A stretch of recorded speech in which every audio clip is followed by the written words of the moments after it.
असम के इतिहास में नया अध्याय जुड़ा। श्रेय हिमंता बिस्वा शर्मा को मिला। संघर्ष और हिंसा से ग्रस्त कोकराझार में विधानसभा सत्र का पहला दिन आयोजित हुआ। 10 साल में बदल गई बोडोलैंड की आबोहवा, तभी तो हिमंता बिस्वा के राज में ये संभव हो पाया। विपक्ष भी सीएम हिमंता की इस पहल पर वाहवाही कर रहा। बोडोलैंड में ऐसा क्या हुआ जो ये मुद्दा इतना बड़ा बन गया? असम के मुख्यमंत्री हिमंता बिस्वा शर्मा ने विपक्ष से भी मनवा लिया कि उनके कामकाज का असम की धरती पर क्या असर हो रहा है। हिमंता बिस्वा शर्मा ने अपने कार्यकाल में वो कर दिखाया है जिसकी शायद विपक्ष ने कभी कल्पना भी नहीं की थी। तभी तो आज विपक्ष भी हिमंता बिस्वा शर्मा की पहल की तारीफ करते नहीं थक रहा, चाहे अच्छे मन से या बुरे, लेकिन कहने को मजबूर हो रहा है कि वाकई हिमंता बिस्वा शर्मा ने असम की धरती पर इतिहास रच दिया। वो कर दिखाया जिसकी इससे पहले कभी किसी ने कल्पना भी नहीं की थी। पहली बार गुवाहाटी से बाहर असम विधानसभा के सत्र का आयोजन हिमंता बिस्वा शर्मा ने करवाया, वो भी बोडोलैंड की धरती पर, जो कि एक समय में हिंसा और संघर्ष से ग्रसित था। उस बोडोलैंड की धरती पर कोकराझार में सीएम हिमंता बिस्वा शर्मा ने विधानसभा सत्र की शुरुआत करवा दी। सत्र की शुरुआत राज्यपाल के भाषण से ही हुई, जो कि बजट सत्र के पहले दिन की परंपरा है। ये विशेष बैठक बोडोलैंड टेरिटोरियल काउंसिल विधानसभा भवन में हुई, जबकि बाकी का जो सत्र है वो गुवाहाटी के स्थायी भवन में ही होगा। ये विधानसभा का सत्र 25 मार्च तक चलेगा, जिसमें 10 मार्च को असम की वित्त मंत्री अजंता नियोग वार्षिक बजट पेश करेंगी। असम के सीएम हिमंता बिस्वा शर्मा ने इस क्षण को ऐतिहासिक करार दिया। उनका कहना था कि यहाँ बैठक का आयोजन राज्य में शांति की वापसी और सभी लोगों के एकीकरण का प्रतीक है। वाकई इस बात में कोई दो राय नहीं, ये पहल सच में शांति की वापसी करने की कोशिश है, लोगों को साथ में जोड़ने की एक कोशिश है। वहीं सीएम हिमंता बिस्वा शर्मा के इस कदम को बोडोलैंड टेरिटोरियल काउंसिल को मजबूत करने के प्रयास के रूप में भी देखा जा रहा है। बोडो बहुल इलाके के 4 जिले कोकराझार, चिरांग, बक्सा और उदालगुड़ी की आबादी में लगभग 30% बोडो है।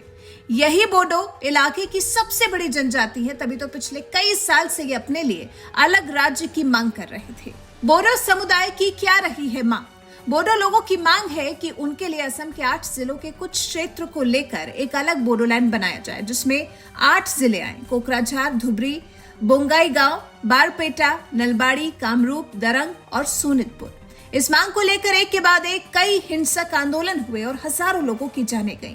तभी तो इन्हें रोकने के लिए 3 समझौते किए जा चुके हैं। पहले बोडो समझौते पर ऑल बोडो स्टूडेंट यूनियन के साथ 1993 में हस्ताक्षर किया गया था। इस समझौते के बाद सीमित राजनीतिक शक्तियों के साथ बोडोलैंड स्वायत्त परिषद का गठन किया गया था।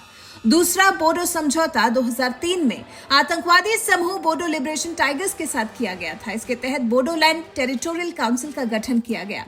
तीसरा बोडो समझौता साल 2020 में हुआ। इस समझौते पर केंद्र सरकार, असम सरकार, national democratic front of Bodoland के सभी गुटों और एबीएसयू ने हस्ताक्षर किए थे।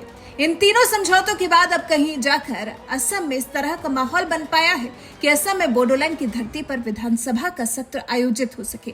सोचिए, सबसे पहले 1929 में ही बोडो लोगों के लिए एक अलग राजनीतिक इकाई की स्थापना की मांग कर दी गई थी, लेकिन आज जब बोडो लोगों को बिना अलग किए बल्कि उनको अपने साथ होने का एहसास करवा कर विधानसभा का सत्र आयोजित हुआ है, तो ये वाकई इसके लिए सीएम हिमंता बिस्वा शर्मा बधाई के पात्र हैं। शायद तभी विरोधी भी जैसे इस एक कदम के लिए हिमंता बिस्वा शर्मा के मुरीद हो गए हैं। एआईयूडीएफ विधायक करीमुद्दीन बरभुइया ने कहा कि एक दिन के लिए विधानसभा सत्र बाहर आयोजित करना अच्छी पहल है।